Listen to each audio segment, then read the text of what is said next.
Nos próximos capítulos da novela Amor Estelar, tudo começa logo depois que o Keren está com a conversa ali com a Aisha e ele diz pra ela que de fato ele ficou com muito medo ali e pergunta a ela se ela sabe como é aqueles filmes bem aterrorizantes que as pessoas ficam com o cabelo branco ali de tanto medo. Pronto, foi bem assim que ele ficou. Ela fica apenas lhe ouvindo e ele continua dizendo, só que ao contrário dela, ela sempre teve ali o sangue muito frio e se saiu muito bem. A Aisha diz pra ele que a Jada ama ele demais. Ele fica calado e ela continua dizendo que ela ama ele e ama muito mesmo. Ele de uma forma debochada diz que é verdade, ela mesma disse isso pra ele. Ela diz a ele que não tá falando isso em uma forma de deboche, porque de fato tem uma mulher ali que é muito apaixonada, tá muito apaixonada por ele. Ele fica calado e ela continua dizendo que ela é tão apaixonada por ele que ela fica muito mal ali ao ficar sabendo disso. Ele pergunta a ela então o que é que ele vai fazer porque ele não ama ela nem um pouco. Ela diz que ele não está dizendo para ele fazer nada, ele não tem que fazer nada, ela apenas está dizendo que a Jada ama muito ele e é só isso que ela falou. Ele então começa a debochar dela e diz que como assim, olha só, essa Aisha, então por detrás desse sorriso malvado tem um anjo que sente compaixão pela sua própria inimiga.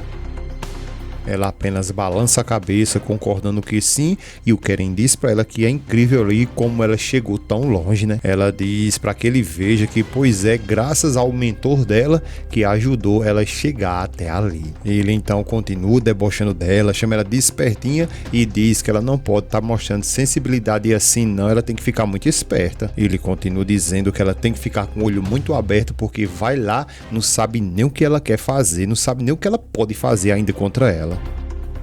Logo depois ele questiona ela se ela sabe ali, se ela tem um pouco de noção qual é o defeito das mulheres. Ela diz para que ele vá lá, fale para ela qual é o problema das mulheres. Ele diz que é um negócio chamado amor, tem isso dentro da cabeça de vocês, é por isso que na cabeça das mulheres isso acaba com elas, esse negócio de amor. Ela então, com a forma de deboche agora, pergunta a ele se é mesmo e ele diz que sim, que é claro que é. Ele continua dizendo para ela que ela está criando ali essa forma de amor na cabeça dela, que quando não se realiza da mesma forma, vira na realidade uma decepção. Ele continua dizendo que logo depois de tudo isso, vira uma grande dor de cabeça, ela não quer nem saber o que ele está falando e joga logo a almofada na cara dele. Ele começa a sorrir e diz a ela que a verdade dói, não é? Ela pergunta a ele o que é que ele sabe de amor e o pior de tudo que ele ainda fica ali debochando, né? Ele diz que a única coisa que ele sabe é que tá apaixonado pelo corpo dele. Ela apenas responde pra ele que ele solte logo isso ali e vá dormir. Já no dia seguinte, logo depois que a Aisha amanheceu com a baguia pra trás ali, ela começa a abrir aqueles móveis, dando sabugada com tudo ali, quase quebrando o quarto todo ali. Ele o Keren acorda, fica olhando pra ela e ela continua quebrando tudo ali. Ele pergunta o que é que tá acontecendo, que já chega, pergunta se ela vai derrubar o quarto e pergunta também se ela precisa de uma furadeira. Ela fica calada apenas olhando e ele continua questionando se por acaso ela vai arrebentar a casa toda e pergunta também se pode falar uma coisa pra ela. Ela grita com ele dizendo que não, que ele fica calado, não fala nada. Ele diz a ela que vai dar uma sugestão, o que ela acha de um dia apenas se acordar ali com um sorriso no rosto. Ela diz que se por acaso ela parasse pra pensar só nela ali igual da forma que ele pensa, talvez ela conseguisse sorrir, ficar mais feliz ali o tempo todo. Ele vai lá, tenta dormir de novo e diz pra ela que ela não para com essas insinuações, né? E ela vai lá e puxa o travesseiro dele. Ela continua procurando alguma coisa ali, ele pergunta o que é que ela tá fazendo e ela diz que só não tá falando bobagem igual a ele. Ele vai lá questionar ela novamente o que Gota Serena ela tá procurando ali tão cedo. Ela apenas diz pra ele que perdeu a aliança dela e é justamente isso que ela está procurando. Ele diz, oxi, eu pensei que era alguma coisa de valor que você estava procurando. Ela bota uma cara de deboche pra ele e ele pergunta pra que ela está procurando isso. Ela fica calada e ele diz que sempre ele tira a dele ali quando sai de casa, depois tira a aliança, aponta pra ela e diz, toma a minha, bote a minha. Ela diz que se não fosse tão necessário, ela não estava procurando como louca e desde cedo ela tá procurando cadê essa aliança.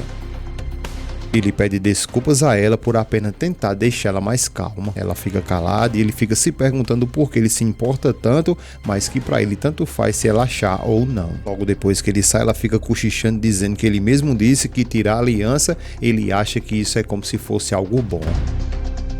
Logo depois, agora, eles todos ali tomando café, a Aisha começa a dizer que eles têm que entender, nunca mais ela vai entrar na casa de ninguém se o dono não estiver presente. Eles ficam calados e ela continua dizendo que a senhorita Jada esqueceu ali de lhe dar a senha, né? O Keren diz que de fato ela esqueceu e que deveria ter lhe dado a senha porque a coitada acabou ficando presa. O Musin diz que ele tava pensando ali que não pode nem comemorar a soltura ali do Rizat, que lá vamos nós de novo para a delegacia. Eles ficam olhando e ele continua dizendo, mas que graças a Allah tudo se resolveu, né?